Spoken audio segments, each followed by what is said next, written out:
নমস্কার বন্ধুরা, কেমন আছেন? নিশ্চয়ই ভালো, আমিও ভালো আছি। এখানে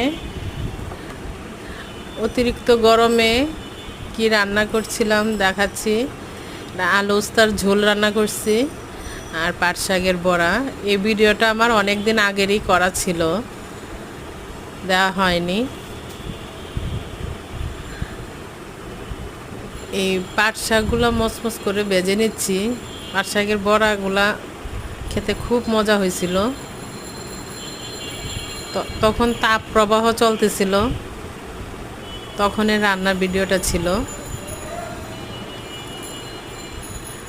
আমার এই ভিডিওটা যদি আপনাদের ভালো লাগে, আমার চ্যানেলটাকে লাইক করবেন, শেয়ার করবেন, সাবস্ক্রাইব করবেন। সবাই ভালো থাকবেন।